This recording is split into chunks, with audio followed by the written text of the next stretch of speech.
This is lab, so I'm going to show you how to finish it. Okay, so the lab was to take the idea of the Pokemon and make some headers and CPPs. So for the sake of time, I'm going to show you it's basically exactly what we just did for the circle. So I'm going to take my my existing Pokemon. This is my Pokemon console application 2, and it has Pokemon implementation here. So I'm going to first start off by adding a Pokemon header file. And take this Pokemon header file. I'm going to move the entire class declaration out of here, put it here. As part of this, I need to include any header files that I needed to use in here. So I'm including string. And at the top of here, I need to now include Pokemon.h. Okay. Typically, we try to do this alphabetically if possible, but it doesn't really matter the order of the headers, and it shouldn't. The next thing, and I built this, notice I'm building here, no errors. I'm going to add another new item, which is going to be the CPP file. And inside the CPP file, I'm going to take all of the function implementations here. And I'm going to put it here. And now I need to also include Pokemon.h. And Pokemon.h wants, it needs to know IOStream in this case, because I'm doing cout here. And I'm just going to compile and just run, make sure everything still works. Bulbasaur was destroyed 100 times. Cool, everything working as intended. Okay. And the next part of the lab was to take this concept of a Pokemon trainer and put him into a header. So I'm going to add yet another header file, Pokemon trainer. Class Pokemon trainer, and it's going to be like every other class. It's going to have some private and public members. In this case here, I want to have the name, gender, number of badges, and how much money they have. So I know I'm going to need to have a string, and it's going to have a name, it's going to have a gender, it's going to have badges, and it's going to have money. Okay? As part of it too, I need to declare a constructor for this guy so that you can create him with a proper variable. So I'm going to create a constructor which takes several arguments for a name, gender, badges, and money. And in order for me to write this constructor properly, I'm going to put this implementation into a CPP file for a Pokemon trainer. Put another CPP file here, like so. I'm going to take this Pokemon trainer constructor, and it's quite empty, but I'm just going to include Pokemon trainer.h, which is great. And now I can say m_name equals name. I'm basically going to fill out all of these. But instead of doing this on the same line, I'm just going to show you the other way you can initialize members. Remember that I talked about you can initialize them using the initialization list, the member initialization list. So this also works. And this is convention, this is what we use as well. Remember, this is one of several ways you can initialize your variables. All right. So there's my constructor. It's empty in the function body, but here's the member variables that are initialized. Okay. Keith, is it better that way? Yes. So typically, it's better to do it this way because this guarantees that these members get initialized before any other constructors get called. If you put the member initialization inside the function body, they'll get called after the parent class's members get initialized, which will become more clear once we talk about derived classes. But we do this as convention. Okay. All right. Next, we want to have a function called printTrainerInfo and add money and get money. So I'm going to have a function called printTrainerInfo. It takes no arguments. There's going to be a function called add money, which takes some money. There's going to be a function called remove money. So these three functions are new member functions I'm going to put also into the CPP. Same thing, I'm going to take this whole like : I'm going to create implementations for each of these. Okay. And in this case here, I'm just going to see out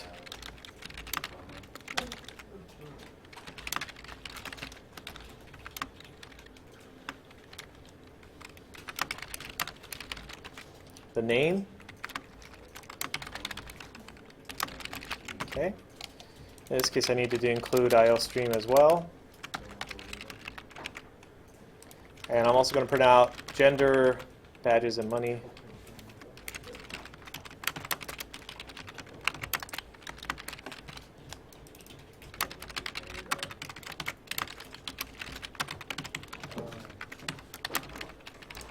Okay, that's print trainer info, just prints out all 4 of these things. And then for add money, all you're going to do is just add the money that's passed in. For subtract money, you're going to subtract the money that's passed in. Okay. And then writing a short program to create a trainer called Cash Etchem, which has 6 badges, is male, and has $400. So in this case here, I'm going to create a Pokemon. Oops, I need to include Pokemon trainer.h. I'm going to create a Pokemon trainer called, let's call him Cash. And it takes a constructor, which takes these 4 arguments, Cash Etchem. He's male, has how many badges? 6 badges, and $400. Okay? And then I'm going to do cash.printTrainerInfo. And so just by creating this header and CPP, I get to print out this guy, Cash Etchem male, 6 badges and $400. I can also, right before I call that, I can say, hey, add, I don't know, $120, print his info. Then I'm going to subtract $250 and print his info again. He must have paid it. Yeah, that sucks. And his mom took his money. To pay for medical costs, he got wasted. So you can see here that I added 120, so now he has 520 by default. Then I subtracted 250 and I got 270. All right. So our trainer has 6 badges and he has all this information, which is great. The final part was to create an array of 6 pointers to Pokemon inside this class. So Pokemon trainers have slots for 6 Pokemon, which means I create an array of 6 Pokemon pointers, like so. And normally it doesn't know what this is. So the only reason why it knows what it is because the order in which I included it. So if I do this, I need to actually include Pokemon.h, like so. And I wanted to create a function called add Pokemon. It takes 2 arguments. The first argument is a pointer to a Pokemon. The second argument is the index in which you're going to insert that Pokemon into. You go back into the CPP file here. And this function is a 1-line function that says m Pokemon at the index you specify is equal to the Pokemon that you passed in here. And the way you use this function is inside your main. I'm going to give Cash some not only some money, but I'm also going to give him some Pokemon too. I'm going to add some Pokemon. I'm going to give him a Pikachu. And I'm calling new right here, right where I'm calling add Pokemon, because the first argument is a pointer to a Pokemon. I'm going to say he's going to be Pikachu. He's going to have 100 HP, the 40 attack, and 20 defense. He's going to go into slot 0. Okay. And I'm going to do this 6 times total. 1 for Raichu, Bulbasaur.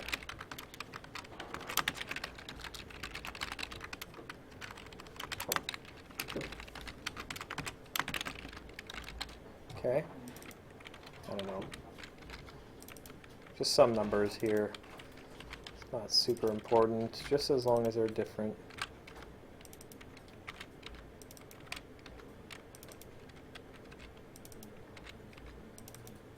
Okay. So now he has 6 Pokemon. I need to make sure that I'm inserting them into the right slot here. 2, 3, 4, and 5. And then I want to create a function called print Pokemon on trainer, because I want to be able to print out all the Pokemon info. So I'm going to create another function right under the print trainer info that's called print Pokemon. Go to my CPP, implement this function, and this is going to be a loop, which loops 6 times to go over each of my Pokemon. And thankfully, my Pokemon already have a function to print their information. If I go to my Pokemon header, I have this function called print_info, which already we know prints out the Pokemon info. So if I just do this, I do print_info on all 6 of my Pokemon, when I call this function here, it's going to loop 6 times through each of my Pokemon and call their member function called printinfo. So my Pokemon themselves call that function. So all I have to do is call cache.print Pokemon, and I could do standard cout my Pokemon are. And if I run this now, not only will I get all of my Pokemon added, but I will also get them all printed too.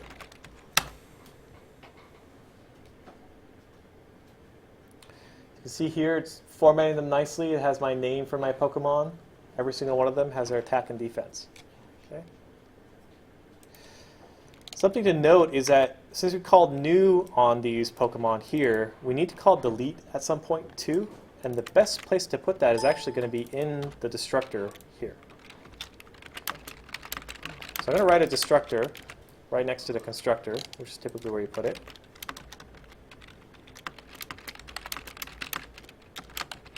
And this is going to go through and loop through all 6 of my Pokemon and call delete on it.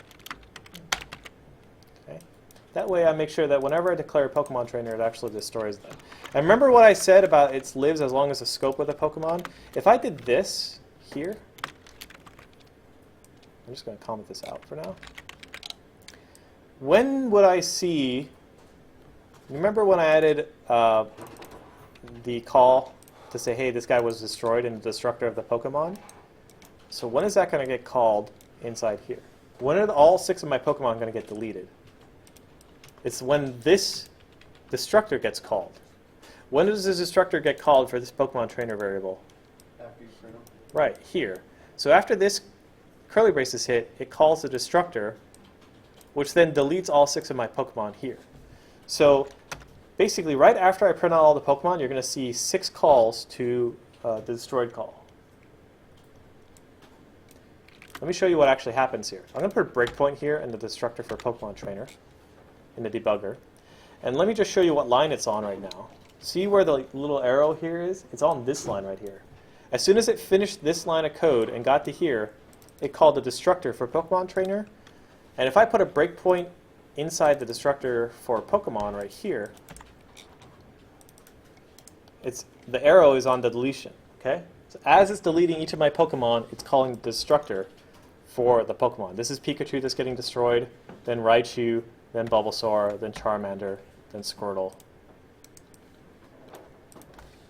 then Caterpie, and then the program ends. Okay? So destructors are powerful things that let you basically do something when cleanup occurs, which is really important for the Pokemon trainer because he needs to delete this thing.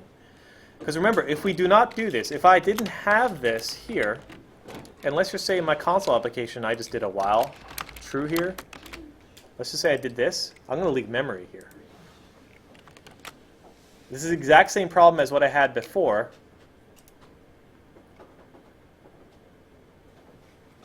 Even though my Pokemon are not too expensive, the memory is going up, right? And it's going up slowly because I'm printing Pokemon here, but if I don't print out anything here, you're going to see this thing skyrocket.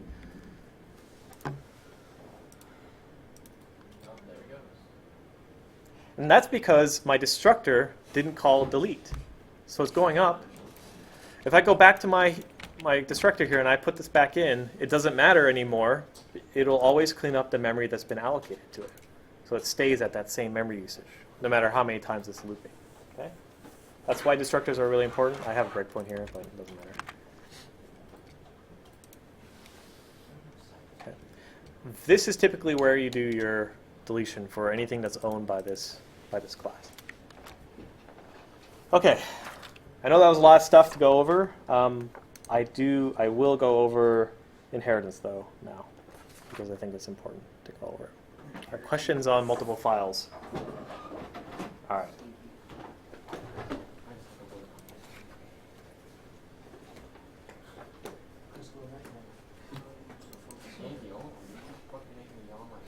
Okay, so we have explained kind of the basics of classes, constructors, destructors, how to declare member variables and member functions.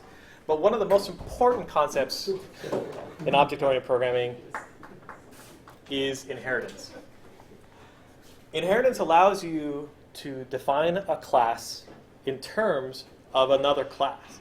It allows you to make a class, like what we've been doing, in terms of another class that you have. In turn, it allows you to make it's easier to maintain and write something like a game if you do that, because you can reuse the stuff that you've written before. You can reuse the implementation of all the functions you wrote as well as all the member variables. So you can write less code and you can do it faster.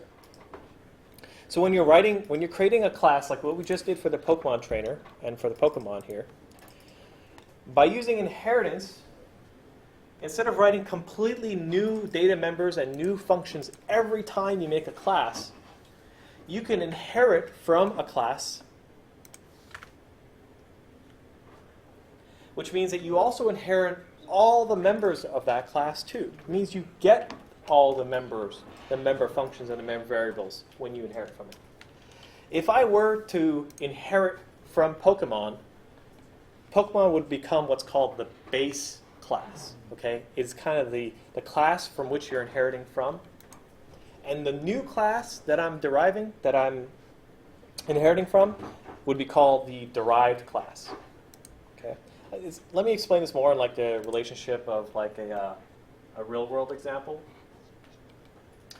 So in the case of a example of real world, we use what's called it's a is-a relationship. It's the words is-a. It's literally just, is this thing a something else? I'm going to write this here.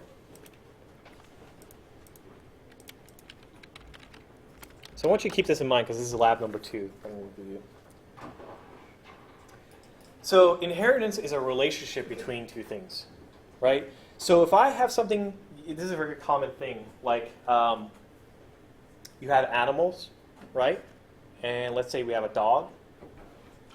A dog is an animal, right? Is an animal. A corgi is a dog, right? Yeah. But a corgi is also an animal. If I write this out, a corgi is a dog is a animal. So in the case of this example here, if we use this for inheritance sake, an animal would be the base class. It is the base from what the other types are inheriting from. A dog is a derived class. It is an animal. A corgi would be a derived class of a dog, while the dog would be the base class for a corgi. Okay? Let's do some more examples. Let's use the example of, let's say, cars or like vehicles. Okay? That's a very common example.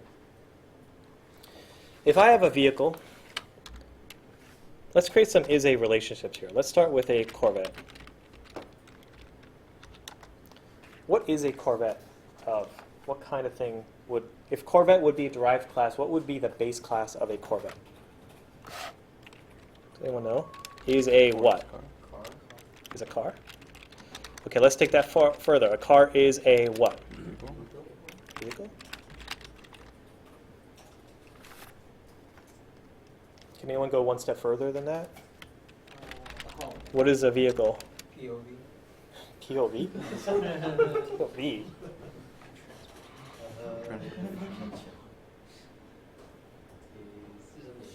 Is a machine.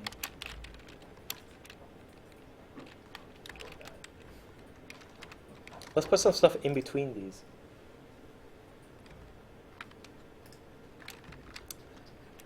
Instead of car as a vehicle, what if a car is a land vehicle?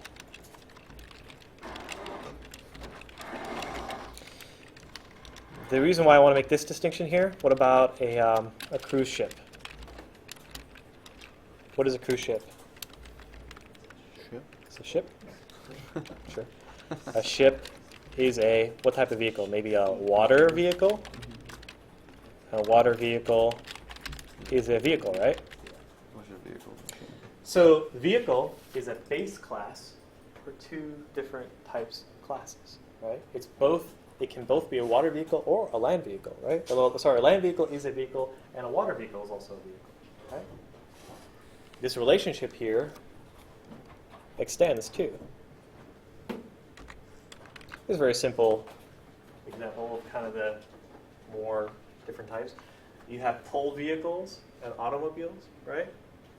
An automobile contains two other types. An automobile can be a scooter. A scooter is an automobile. A car is an automobile. A Corvette is a car, but so is a Skyline, as is a Camaro, as is a Jeep. But even a Jeep has multiple things that derive from it. You can have a Grand Cherokee. You can have a Wrangler, a Laredo, right? I don't know. Something like that. You can have the old school 1968 Jeeps. Oh, man. You take apart and like carry with you in a crate. Then you have pulled vehicles, rickshaws, bicycles. Even bicycles can be tricycle, bicycle, unicycle, right? These relationships are really important because this is how we're going to be breaking apart our header files and CPP files. Each of these things would be its own header and CPP. Each of these things would be its own class as well. The reason why inheritance is important is because an automobile is a vehicle, which means that everything a vehicle is, everything that defines what a vehicle is for the members of a vehicle also define what an automobile is. An automobile is defined as something that typically has wheels and has an engine in it.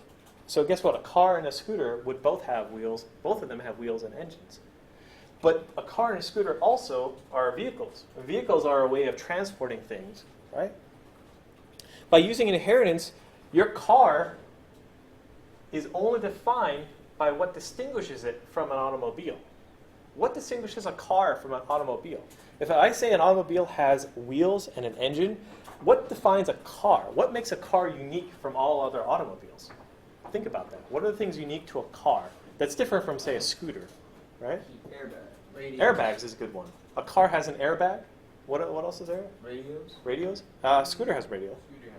Yeah, you can listen to radio. You ever play GTA? You listen to music. Airbag is in a car. Windshield wipers. Windshield wipers and windows are in a car that aren't in a scooter, right? Four wheels.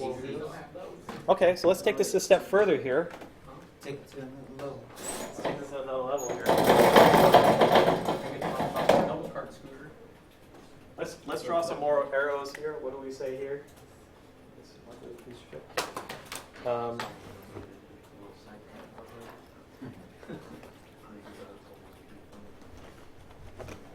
These are very powerful concepts here because by sharing these. Okay. I'll create one here called a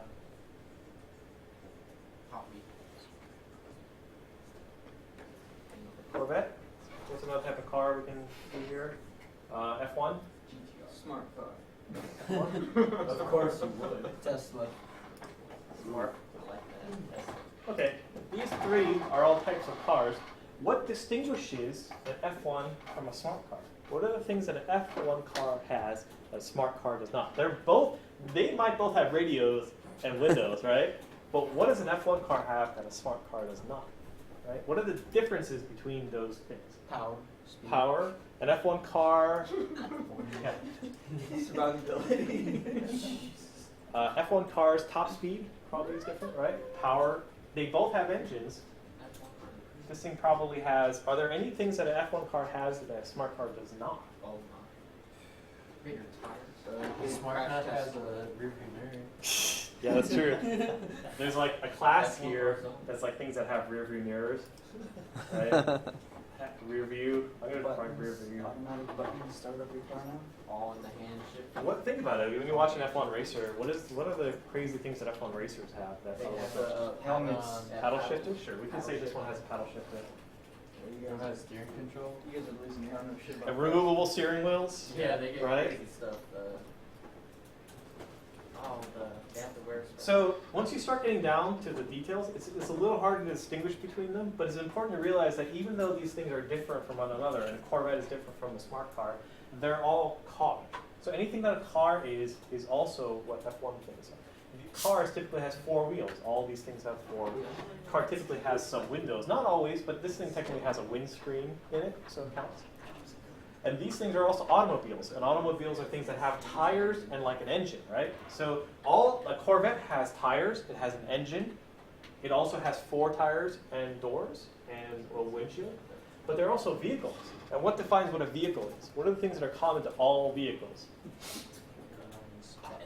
They carry a person. They have a number of passengers they can carry, right? That's typically what a vehicle is, or amount of storage that they can have. Everything that's a vehicle can store a number of people, right? This might have 1 person it can store, maybe 2, and this one has 0, I don't know. Smart car like 0 times, like half a person. But they all are vehicles, right? This relationship's important because I want to go over the lab with you. So we're going to do this together for the sake of time. So lab number 2, let's do some practice here. So I want to describe what the is a relationship is for these things.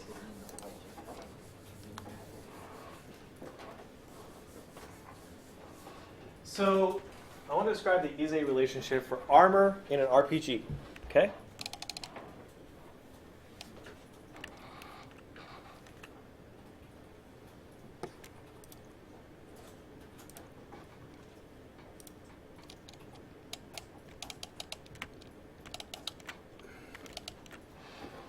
Okay, here's my armor and RPG.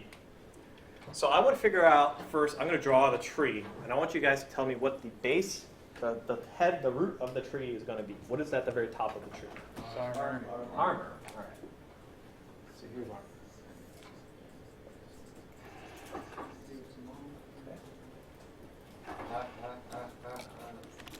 Cross this guy out. Okay. What goes under armor? Can anyone tell me what one of these guys would be? Chest armor. Chest armor, Chest armor. Gloves. gloves would be one, and I think Helmet. and helmet. Shoulder pads. Knee pads. So I have armor. I have Knee pads. chest And shoulder pads. Your chest white. Oh, did you guys say gloves? Yeah, we did say that. What else is on the same level here? Helmet. I'll put that right here. Groin protector. Only things that are on the list, John. Shoulder pads. Shoulder pads? Where does this go? Here? Crown. If there's any. Crown. If there's any shoulder pads. Okay, give me some more. Where does crown go? Shouldn't you change helmet to like head? Would be under helmet. Okay. Same with enchanted. What about this enchanted crown? What is Same that? thing. Same. Underneath crown? It's a type of crown, right? Okay, yeah, that's right. Not just any crown. And not just any crown. An enchanted crown is a crown, which is a helmet, which is armor, right? What about male gloves? If it goes under gloves. No, it goes in the shoulders. What are you talking about? Leather gloves. Goes under gloves. Okay. It's the magical leather gloves. Magical leather gloves goes under leather gloves. Okay.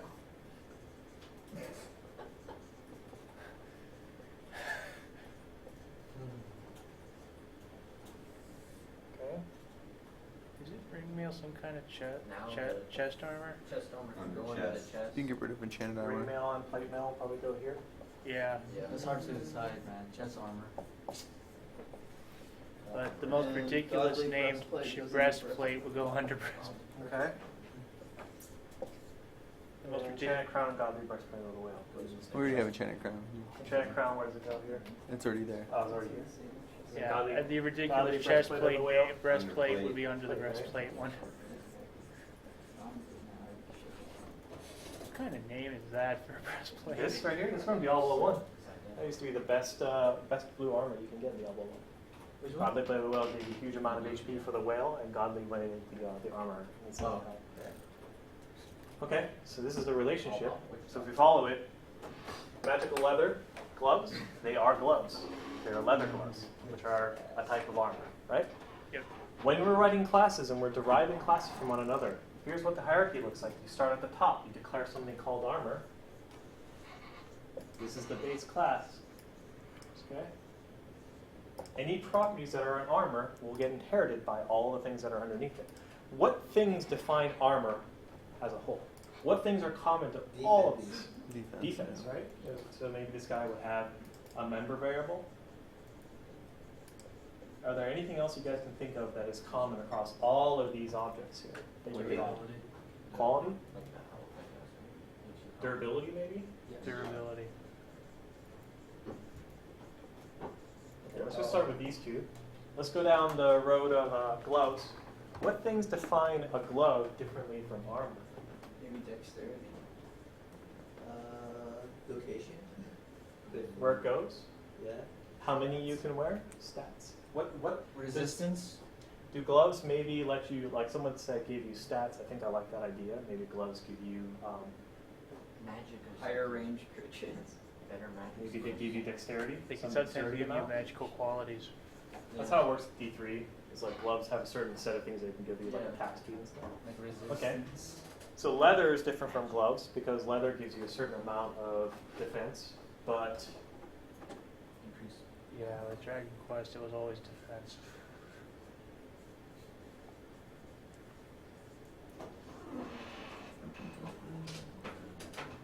leather gloves, probably the only difference here is how much defense they give compared to mail. And that's okay.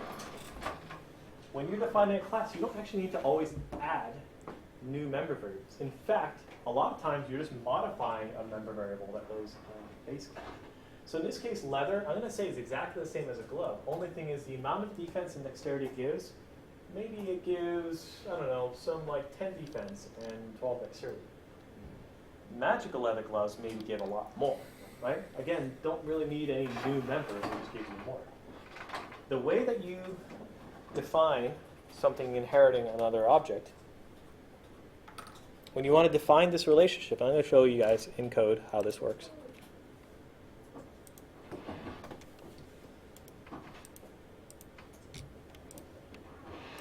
I'll do this all in one file for now.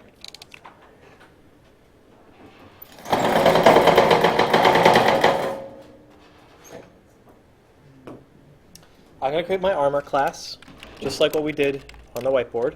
It's going to have M durability, right, and M defense. And I'm going to create my class for gloves. So if I want something to inherit another class, the syntax is actually pretty simple. Right after you declare a class, you say, hey, I want to be derived from armor. That's the syntax. So now gloves, what actually happens here, gloves now automatically has every member that's in armor too. This is exactly the same as if I did not do this and I just took these members and I put them in here. Okay? It will have all the same members as armor. Now there's a few keywords that you want to be careful of when you're deriving. You have the option of leaving this blank, and when you actually leave this blank, you have the option of putting something called private or public in front of here, and these work just like private and public in classes. By default, it's private. That's just how classes work. 99% of the time, you're going to want to put public here. And what that means is that, hey, if armor has any private or public members, just use whatever armor says they should be. Use the fact that they're either public or private based on what the armor class says. So you want to make sure when you're inheriting, always put public in front of there. You can put private in there, which will mean that you'll convert everything as a member inside your base class into be a private scope. Okay. Let me go over some practical examples here.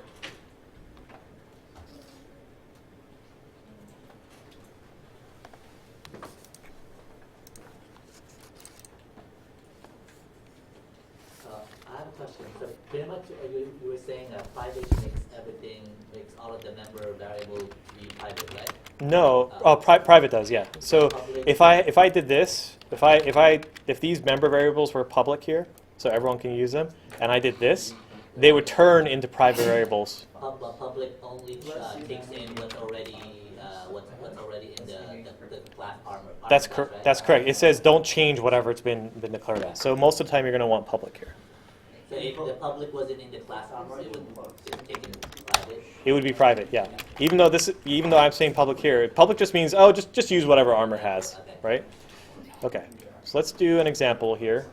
So Let's see a code. in programming, is that like how to encrypt a file, like using How to what a file? Sorry. like encrypt files and stuff? Encrypting is a different thing. Encrypting is basically taking a series of numbers and converting them into other numbers. So it's kind of it's not about how your header and CPP files are set up. Private and public have nothing to do with encryption. Oh. They're purely for helping you understand how you should be using a class. All right, let's go over a few examples here. I'm going to create a shape class. Okay, I'm going to do this all inside the same CPP, but remember, we're going to put this into a separate header and CPP then. I have my shape class. It's going to have a couple of functions and a couple of members. It's really just going to have a height, width, and a height, like so. Those are two member variables inside there. I'm going to have two member functions. I'm going to put these m underscore to make it simpler. Set width.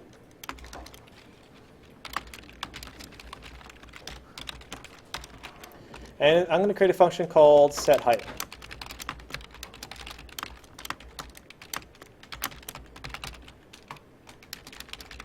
Okay. That's all this class is. It's just width, height, set width, set height. Okay. Now I'm going to create something called a rectangle class, and this rectangle is a shape, right? A rectangle is a type of shape, which means I can do public shape. So now I've created this relationship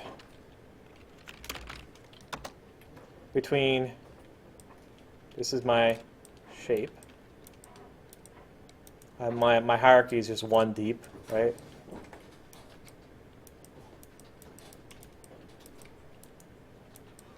Okay, that's what my tree looks like. A rectangle is a shape, which means now a rectangle has a width and a height too.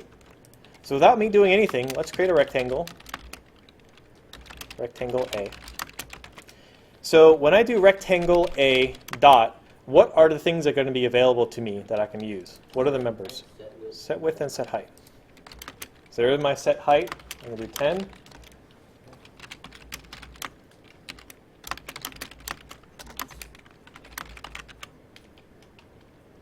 What if I did not derive from here? I get an error immediately because they don't exist.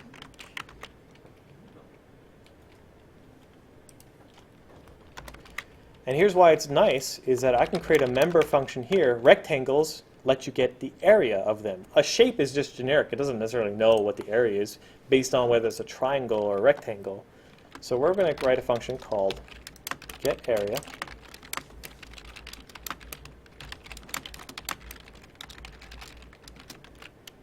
Okay. I know. Area of the rectangle is getArea. I'm going to call this function getArea. Notice here, I'm calling it because it's declared here.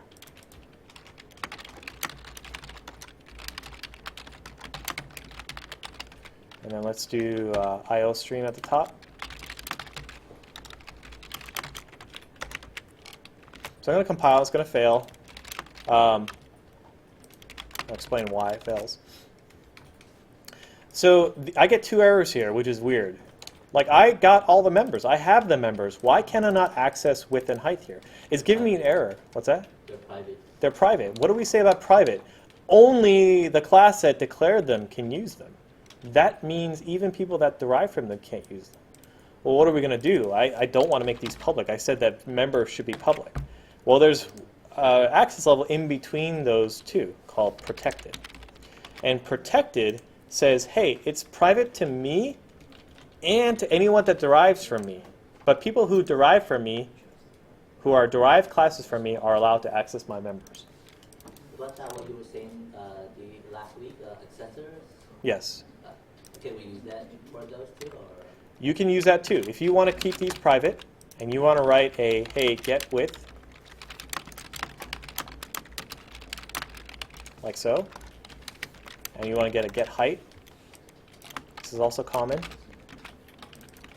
like so. And then here you could do get width, like so. And that's totally okay. But typically we will just declare them as protected.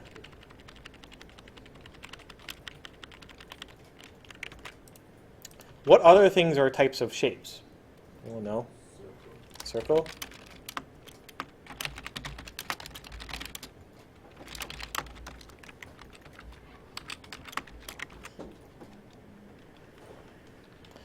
Now what's interesting is that a circle doesn't really have a width and height. Its width and height are the same. Right? So in this case here, my width and height actually should be identical. So when I call get area here, there's a couple ways you can work around it. I'm going to give you guys an example which explains this. Get area is just what? Pi r squared. I'm just going to use width here.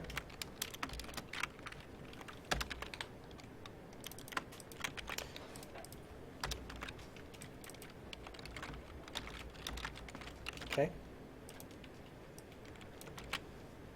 To represent my shape. A triangle is another type of shape. What is the formula for the area of a triangle? 1/2 base times height. Does anyone remember that? No? Trust me, it is. You mean length times width times height? No, it's 1/2 base, the width times the height. So if I create a circle and I call set width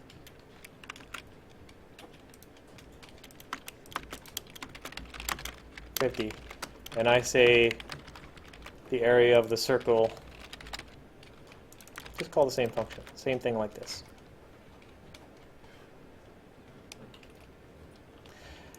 And then, these also need to be public. You need to make sure that when you're writing your functions, these all need to be public. Same thing for the triangle.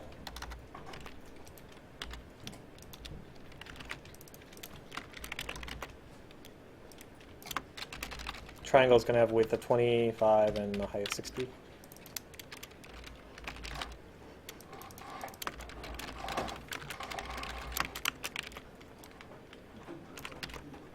Okay.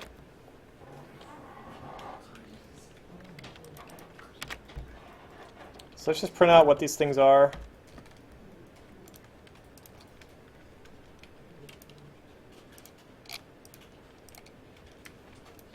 Area of the rectangle is 10 times 20. Area of the circle is pi r squared. And area of the triangle is 1/2 base times height. So 30 times 20. Okay. And all of these shapes are, rectangle, circle, and triangle are types of shapes. You can declare more derived types again. All you have to do is, if I want to make a special type of rectangle, let's say, maybe it's called a square. I don't know. All squares are rectangles, right?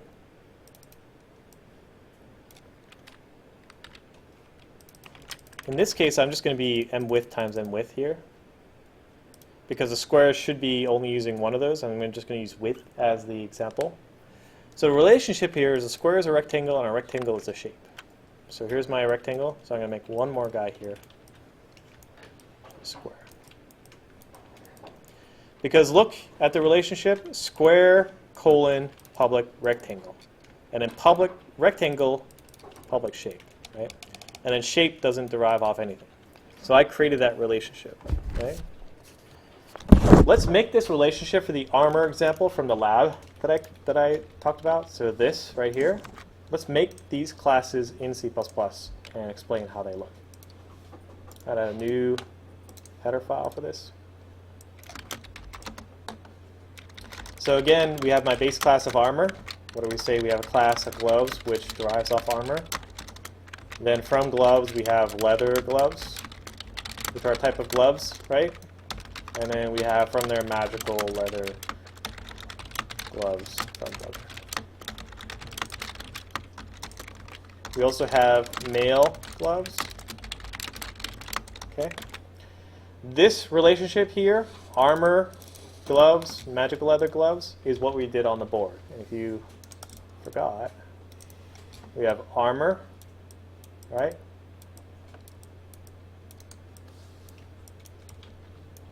Gloves. We have mail here. We have leather here. And then we have magical. Okay? This is our relationship that we're representing here. So anything that lives inside this as a member also lives in all of these as members, right? So, and durability and defense, which means all of these classes also have durability and defense built in. Okay. Questions? All right. Let's talk about polymorphism.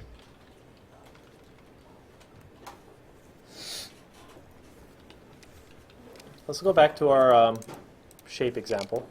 Get rid of the square. Get rid of the circle for now.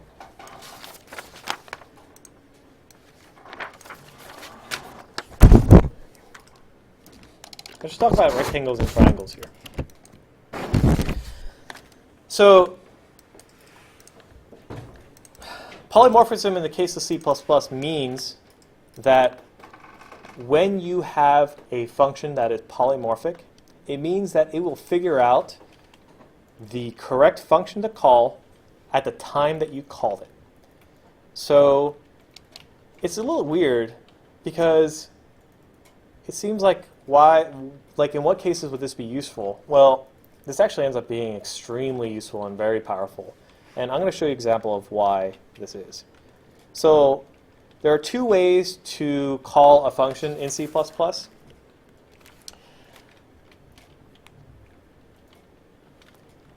And the two ways you call them are, one is called, you can call them without using virtual functions, and another way is you can call them using virtual functions. Okay. If a function is non-virtual, it means that when that function is called, it already knows exactly which one to call when you build the project. If a function is virtual, it will figure out which function to call at the time that you call it while the program is still running. And it's become useful because I'm going to show you what it looks like when you don't use virtual functions here. So I'm going to keep this width and height here. I'm going to create a function called getArea.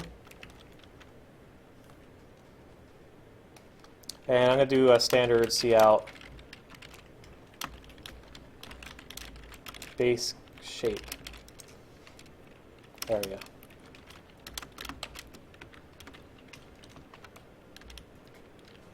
None. The base shape does not have a way to figure out the area. And 0. Inside rectangle,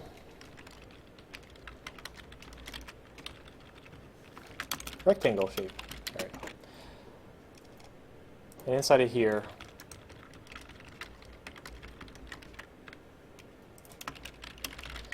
okay, so before I go any further, I have a member function called getArea inside of the base shape class. In a derived class, I have a function that is exactly the same as the base class. This is a very special concept in C++. This is called overriding the function. This is one of the only times you're allowed to declare a function with the same name as another function. In this case here, look, it's int getArea. I already have a member function declared here. So I'm declaring it again here. Well, you're actually allowed to do this. What this means is that you've overridden what getArea does inside rectangle. Rectangle has a different way of calculating area than triangle does. And triangle has a different way of calculating areas than shapes do. Like a base shape does not actually know how to calculate the area. Let's talk about the example here.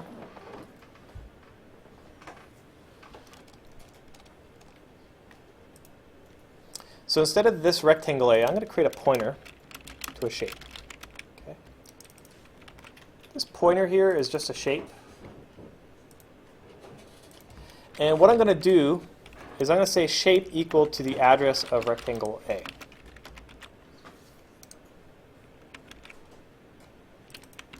And then I'm going to call the getArea function on the shape. Does this make sense to everyone here? Let me just clear everything else out. So I have a pointer to a shape. I'll just do this down here, like this. So I have a rectangle variable. I have a rectangle object. The width is 10, and the height is 10, and the width is 20. I have a pointer to a shape that I assign equal to the address of rectangle. Okay, so now it's pointing to what rectangle is. Remember how this is basically a way you can call it. I'm not calling new. I'm just assigning it. What is the output of this going to be? I have 3 functions here. You have 3 guesses to guess which function it's going to call here. I have a pointer to a shape. I'm saying, hey, call getArea on here.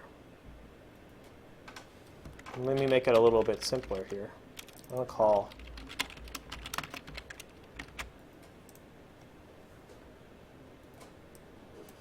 They both get the area of the rectangle there. Yeah, you would think so. Well, this for sure does, right? This one right here, I'm calling getArea, but remember we said it's overridden, right? This shape.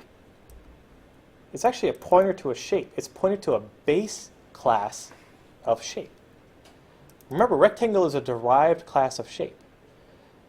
This is actually why I'm allowed to assign a pointer here, because a base class is allowed to point to any derived class if it's a pointer.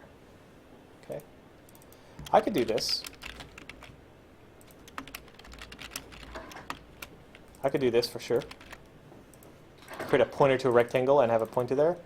This works. This is what we've been doing. Remember, we used to have like int my int equals 42, and an int pointer my int pointer equals address of my int. Every time we've seen this pattern, this pointer type has matched the variable type here. But now that you're dealing with inheritance, you don't have to do that. A base class pointer can point to any derived class, which is why I'm allowed to do this line right here. Before I get into the functions that get called, if I do this, this base pointer can also point to a triangle. The same exact pointer can point to something of triangle type. It's a little confusing, you know, because it's like, what does this mean? This means that I have, remember what a pointer is? This is a shape pointer. I'm going to call this a shape pointer. This thing is just a memory address, right? This thing points to something in memory over here. Remember, I do this, and there's like x4, 2, 3, 0, x4, 2, 3, 1, and so on and so forth, all the way down. So this thing actually just points to this memory location over here. And because this is the base class for shape, it can actually point to, maybe this is a rectangle here. And maybe I have a triangle down here. This can point to either of these two things. Because remember, our tree is we have a shape, and we have a rectangle here, and we have triangle here. So if I have a pointer to a shape, it can point to either of these two things. Okay? Because a base class can point to any of the derived classes that it has. I'll explain why this is actually really nice in just a second. So here I have a shape pointer. Unfortunately, though, it's not, even though it's pointing to a rectangle, this function is actually not going to call the right one.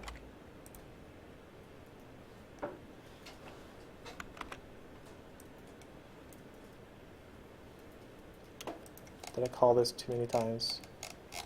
Oh, I just need to do this. Sorry. I'm just going to get rid of the couts here, just so it's a little less confusing.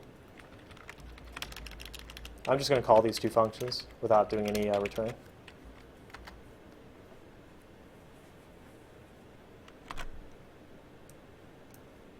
Oops. And it's not none. It is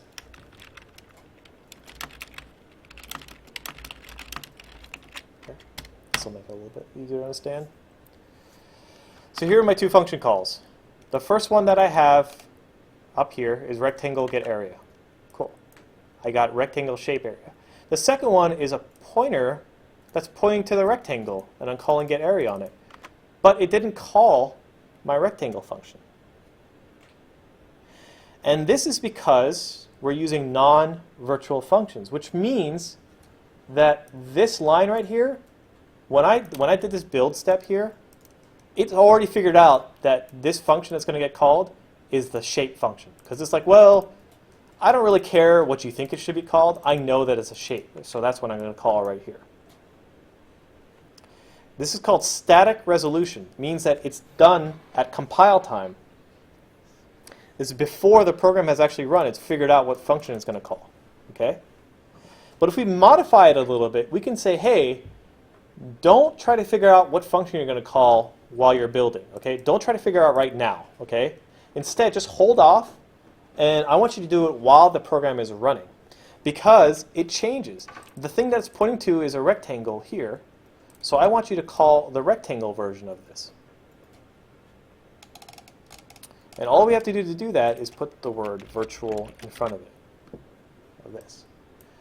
This is going to tell C++, it's going to give it a hint and say, hey, don't try to figure out which function to call when you're building. Instead, figure it out when you call it.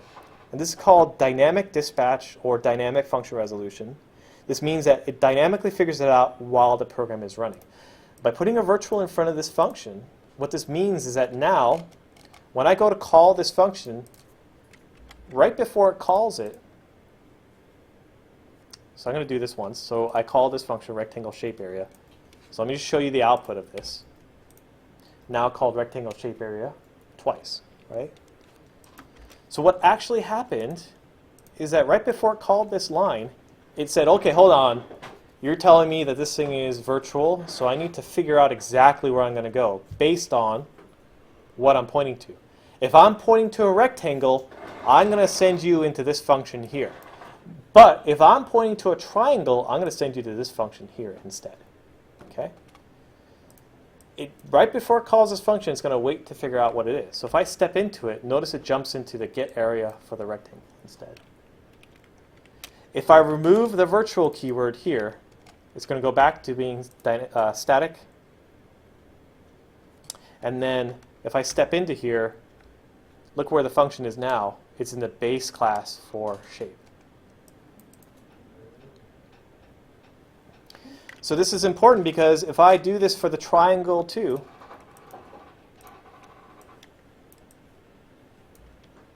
without making it virtual,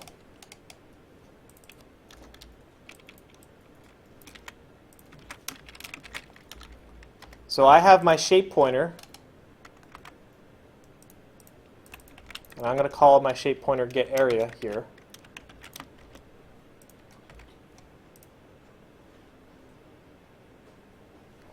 Notice it didn't call rectangle area or triangle area because, again, it tried to figure it out when I built it. And when I built it, all it knows is that it's a shape. It's like, well, it's a shape. I'm going to call the shape function. But if you want to hold off and wait until it's running, you put virtual in front of it, that means now it's going to wait and figure out which one of these functions to call. So one of the most common reasons why this is so powerful in games is that typically you have things that are arrays of base pointers, and you don't know what it's pointing to until you actually get into the game. For instance here, let me show you a good example.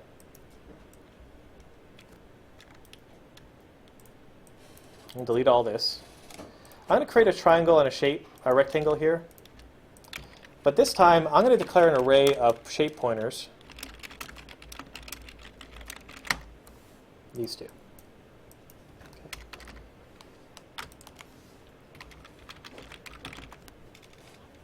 I don't know what these two are going to point to, right? But I can sure assign them. Maybe I set the first one to be, what do I call it? Triangle A.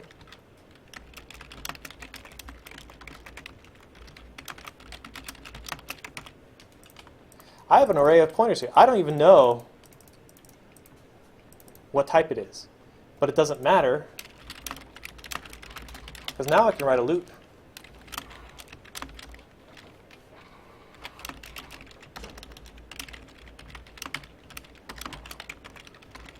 This right here is a generic loop. Loops over all my shapes and says, get me the area. So right here, this line of code, the first call will be a triangle, and the second call will be a rectangle. But all I have are shape pointers, so it doesn't even matter. This thing does not give a crap what kind of shape it is. It just says, oh, you have an area function. So let's add something else. Let's add the circle back in.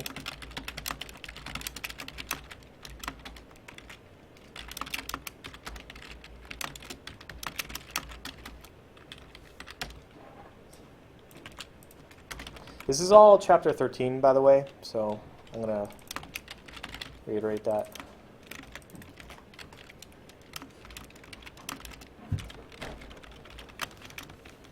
So this is my circle area.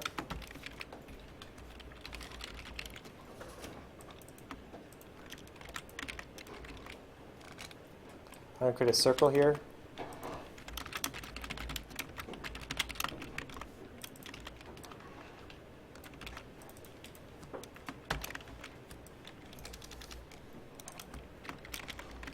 Let's create a third shape here.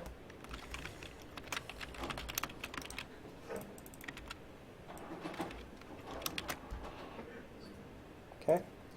So now I have an array of pointers. Each one of these is a shape. And the first one's going to be a triangle, the second one's going to be a rectangle, and the third one's going to be a circle. But I can always change this. I can make all of these circles. They can all be circles, it doesn't matter. They can all point to circles. They can all point to triangles. I can point to two triangles and a circle. It doesn't matter. The code here, this function, works the same. I don't need to touch it, and it still works. Each of these classes has a separate implementation for the getArea function. And that's how polymorphism works. You write a function with the same name and even the same parameters and the same return type, but each of these has a different implementation. What if I just did this? What if I didn't even like see out anything? What if I just said like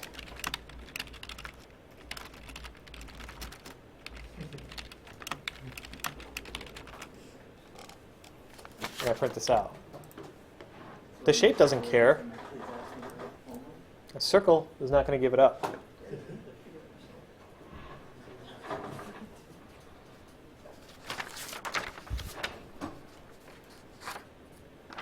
All right.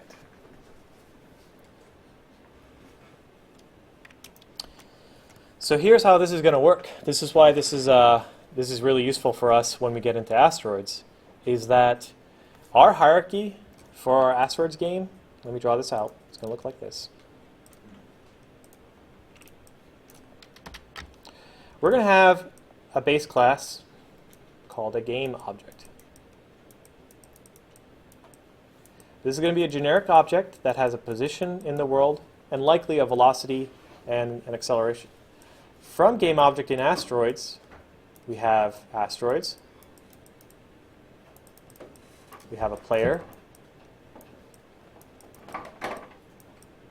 We also have projectiles.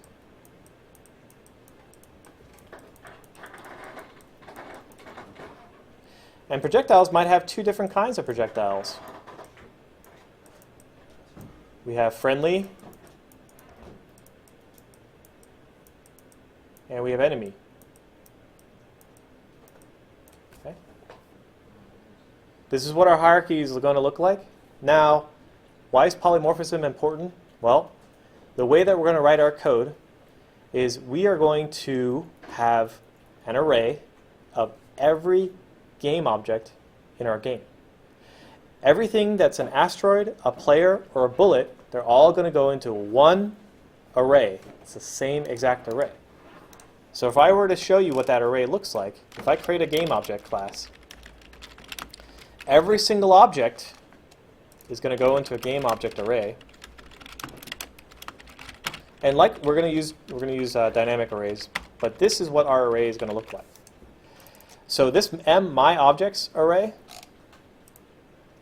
which has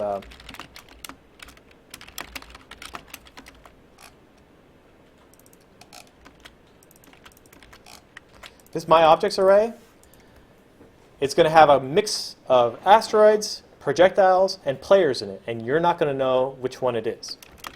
Because all you're going to do is you're going to write a function. You're going to write 2 sets of functions. This is how asteroids is going to work. On your objects, you're going to call an update, which says update all of your objects. And then right below that, you're going to write a draw. And this is why object-oriented programming is so powerful, because this right here is how you're going to update and draw every single object in your game. And they're all going to update and draw differently. Like the way an asteroid's update is different than how a projectile updates, which is different than how a player updates. And a player draws differently than how an asteroid's update. I'm sorry, a player draws differently than how an asteroid's draws as well. All right. This concept here, the stuff that I'm talking about right now, is going to take some time to like really sink in. I know it's hard to like grasp like really why this is useful in like the short time that we have, but that's why I give homework. And that's also why we're going to be making an entire game revolving around these concepts, okay? The only way to really learn this effectively is to work on it, and so we're going to do some homework. So I'm giving you guys this lab, and it's basically kind of like what I just did. So what I want you to do is I want you to break it up though into separate files. So a lot like what you did before, we're going to make a shapes header and a shapes CPP. And you're going to make a base class called shape, and then a few derived classes, one called circle, one called rectangle, and one called triangle. And you're going to create some circles, you're going to create some triangles, you're going to create some rectangles as well. And then you're going to use pointers and virtual functions to implement them. For reference, this is on chapter 13. If you go to this link here, and on the left, if you scroll down to polymorphism, you'll find a really good example of how to do polymorphic types for shapes. Okay? All right.